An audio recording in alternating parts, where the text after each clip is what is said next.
A wedding, a secret, and my sister's spectacular interruption. I always knew my sister Laura would try to ruin my wedding. What I didn't expect was how spectacularly she would do it. My name is Jessica Chasen, and I met the love of my life, Timothy, in the most ordinary way possible, in a small Italian restaurant in downtown Preden where he worked as a waiter.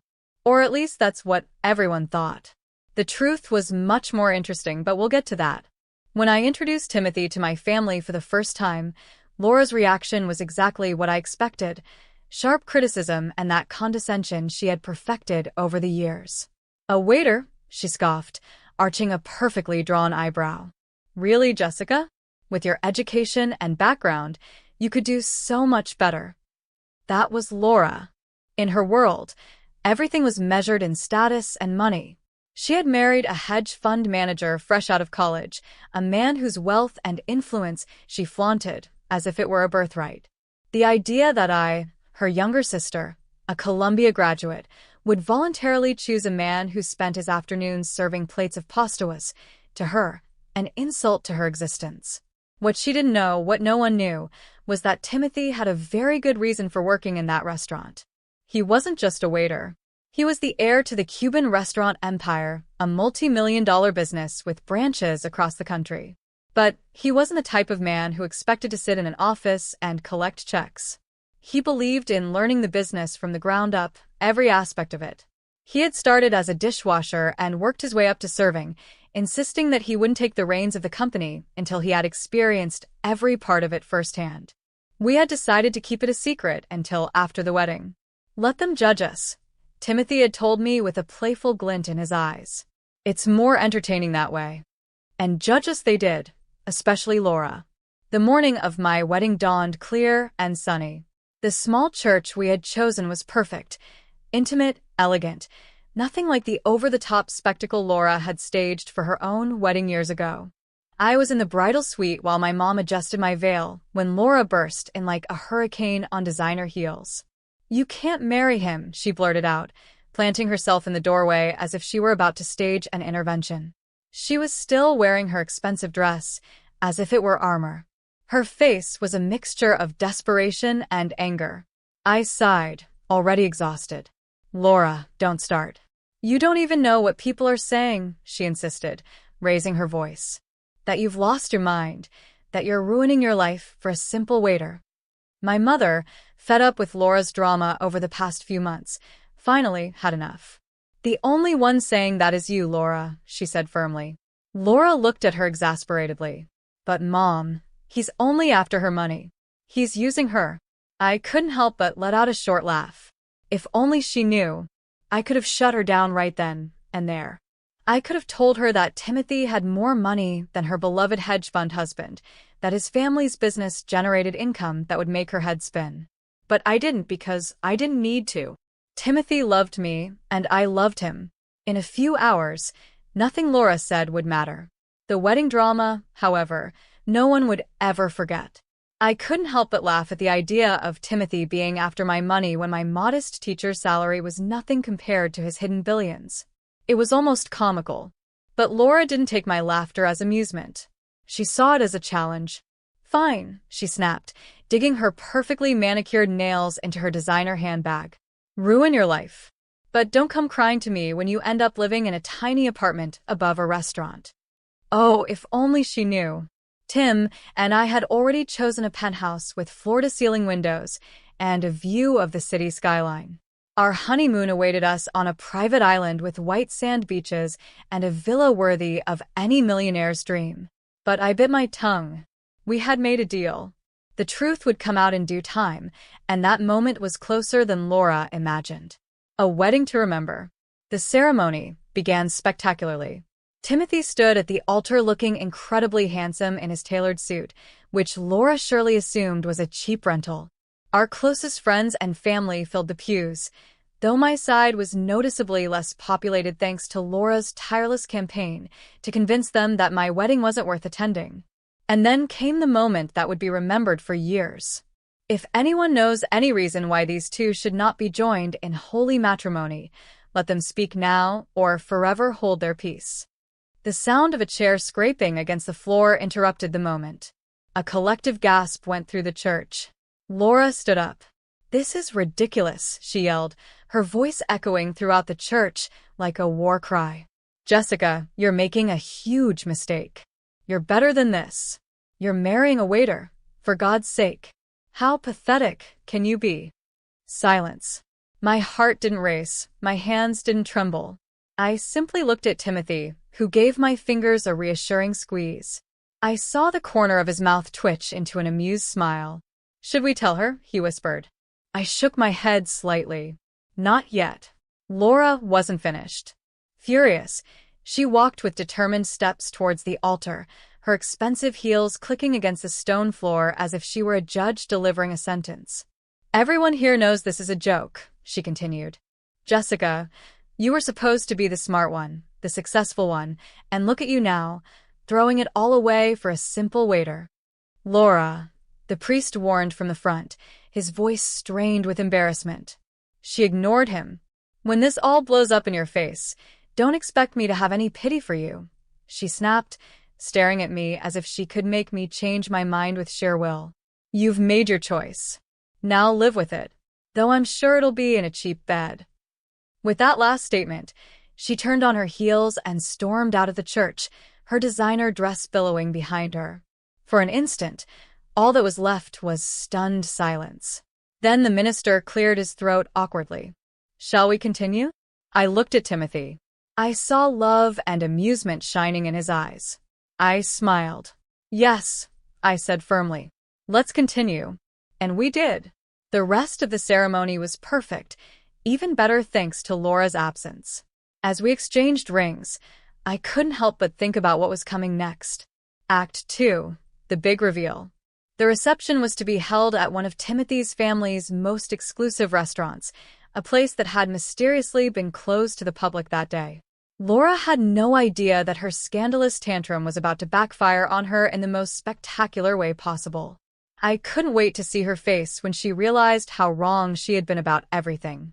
But first, the photos and the trip to the reception. Timothy helped me into the vintage Rolls-Royce.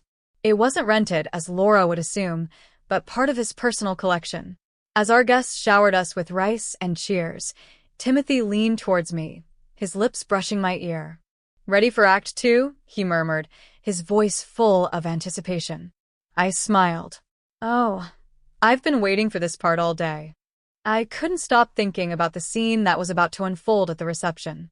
I was more than ready. "Do you think she'll show up?" I asked, already knowing the answer. Timothy let out a low chuckle, confident as always. "Oh, she'll show. People like Laura can't resist an opportunity to feel superior. She'll come just to witness what she assumes will be a cheap, embarrassing disaster." And of course, he was right. Laura had stormed out of the ceremony in a dramatic act, but there was no way she was going to miss the opportunity to criticize every detail of our wedding. What she didn't know was that she was walking straight into a moment that would leave her completely speechless.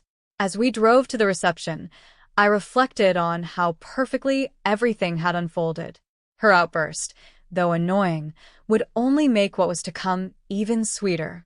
Sometimes the best revenge isn't doing something, but letting someone else's arrogance do it for you. The grand entrance.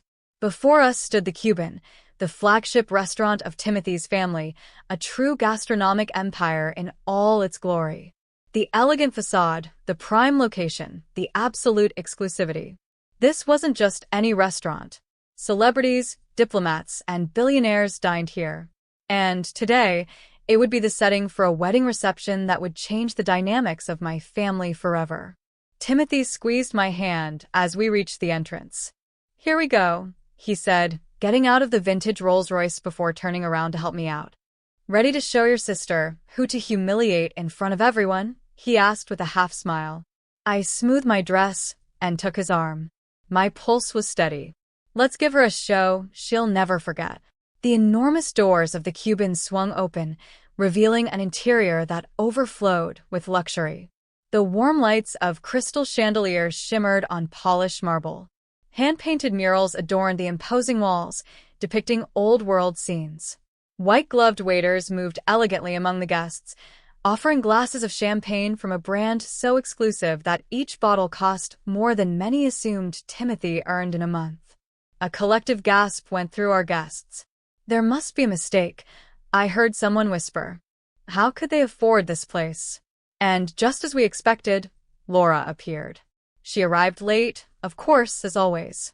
She must have expected to find a cheap banquet hall with plastic centerpieces and a simple buffet. Instead, she walked into the Cuban and froze. Her perfectly made-up face twisted into an expression of confusion as she scanned the room. There's a mistake, she declared loudly, approaching me with obvious suspicion. This is the Cuban. They never do wedding receptions.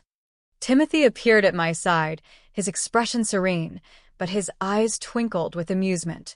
They made an exception, he said calmly, for family. Laura barely had time to process those words before an imposing figure emerged from the crowd.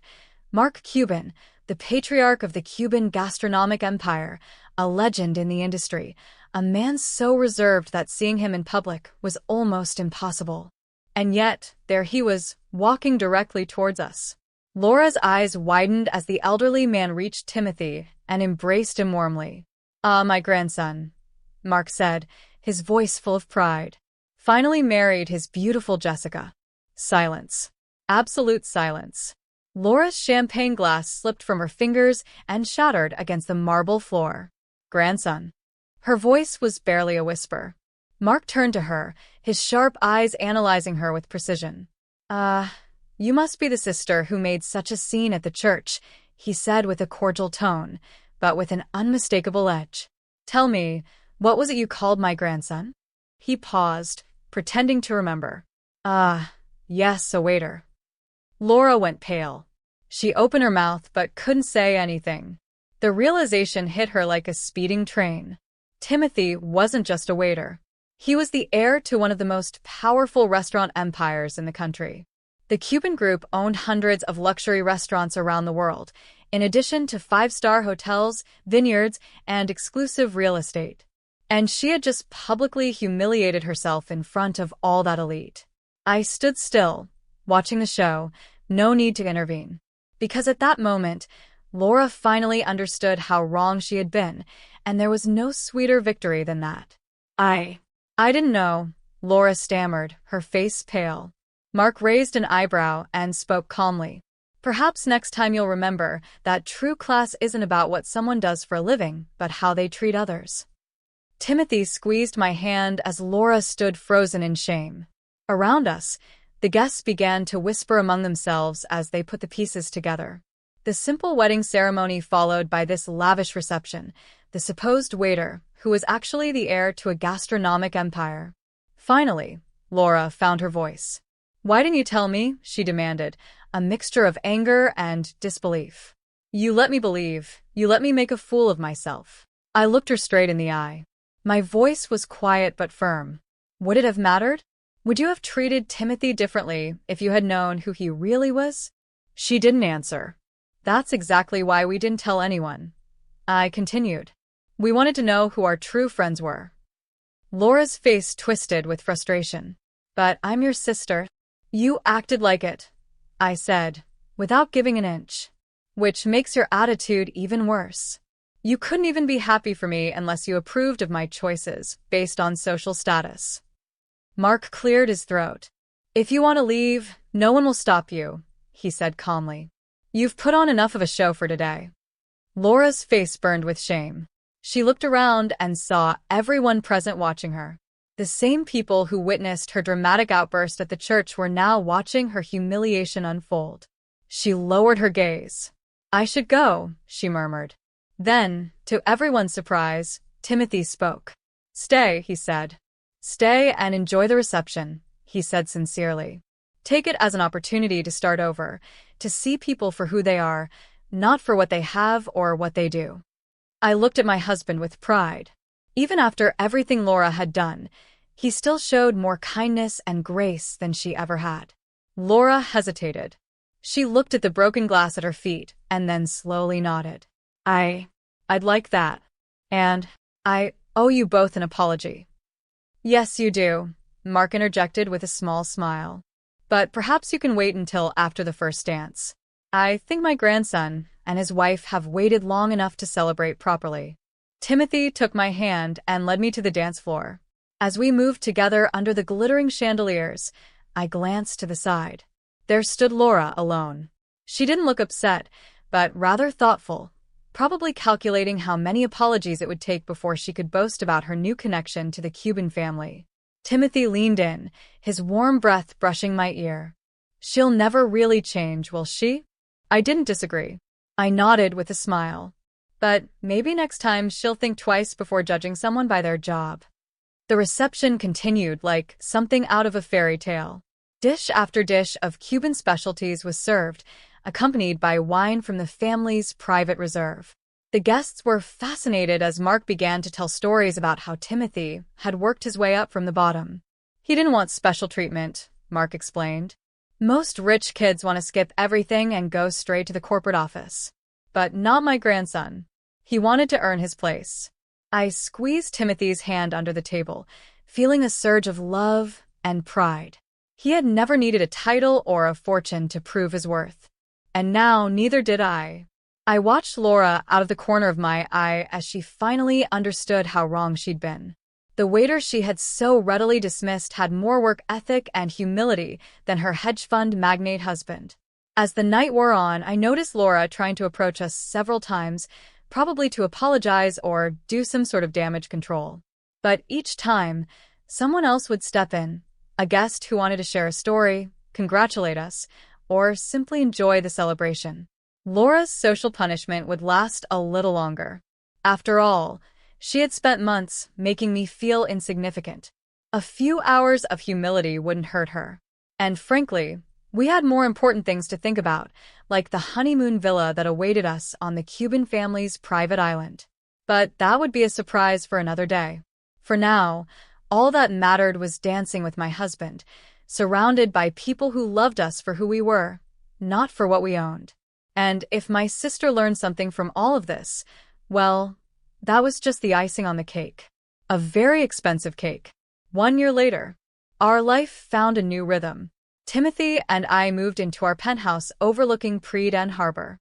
I continued teaching while he took on more responsibilities within the Cuban group. We always kept things simple, as we always had. But Laura, she had more trouble with our new dynamic. You could at least let me throw you a proper housewarming party, she complained one afternoon, looking around at our minimalist decor. This place deserves to be shown off. And that's precisely why we're not showing it off, I replied calmly. Some things are better kept private. She didn't understand. For the entire past year, she had tried to rebuild her reputation by latching onto every opportunity to flaunt her connection to the Cuban family. Every chance she got, she dropped the name into conversations.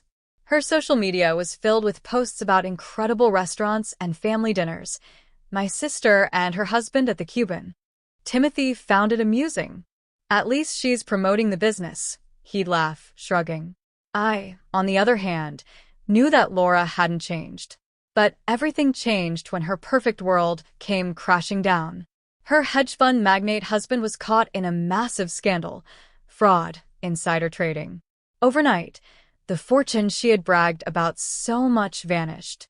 Her accounts were frozen, the government seized their properties. And then late one night, Laura showed up at our door. Her mascara was running, her expensive designer coat crumpled as if she'd been crying for hours. They're taking everything, she sobbed. The house, the cars. I'm facing jail time. I don't know what to do. I led her into the living room, where Timothy was working on his laptop. He looked up at seeing her, his face reflecting concern. Laura swallowed hard, her voice shaky. I need help, she admitted. And it was obvious how much those words pained her. She'd never done it. She didn't know how to start. Timothy and I exchanged glances. There stood the same sister who had tried to ruin our wedding, the same one who had only accepted us when she discovered our wealth. Timothy sighed, leaning back in his chair. There's an apartment, he finally said, above one of our smaller restaurants in Stephen. It's nothing luxurious, but it's a start. Laura's eyes widened. You'd do this?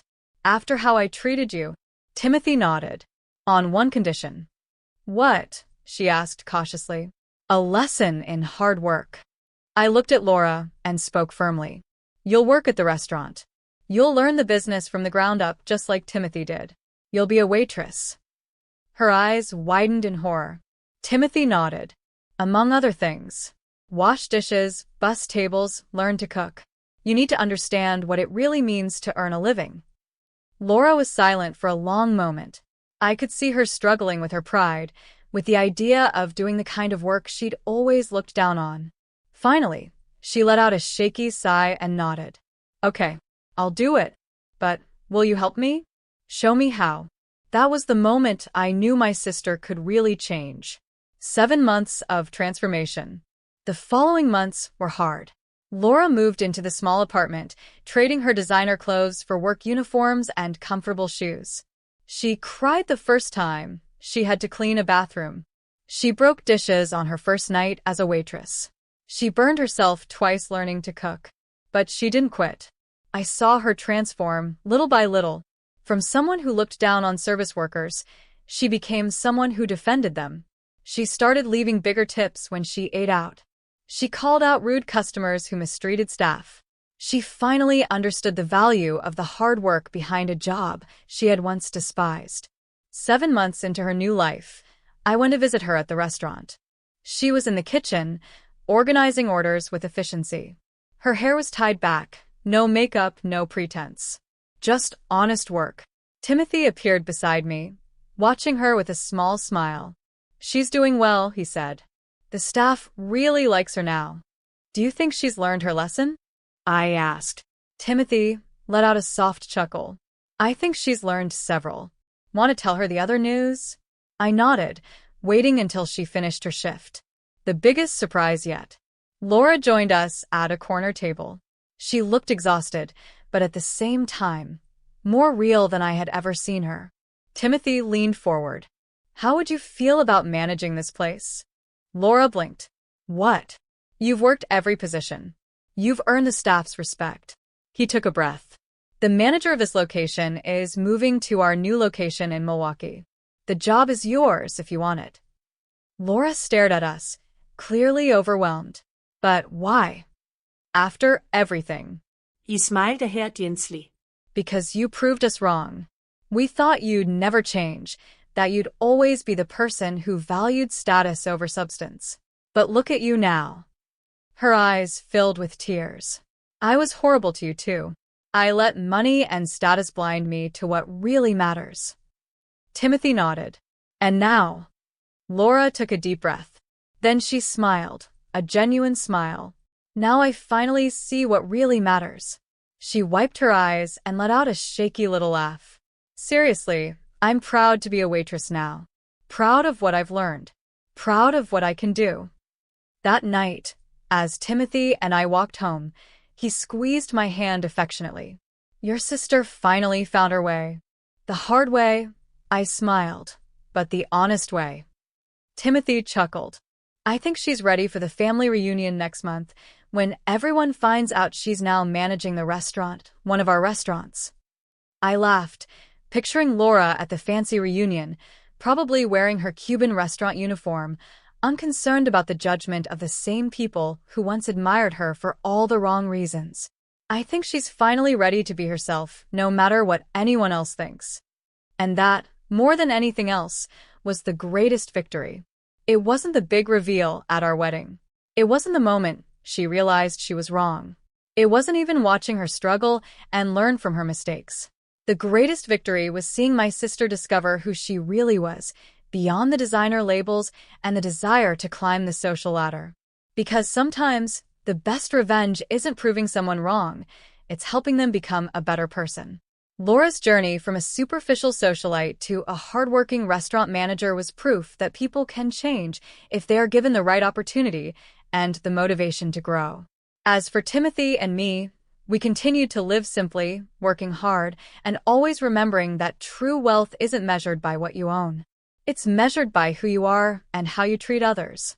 And that's a lesson worth more than all the billions of the Cuban family combined.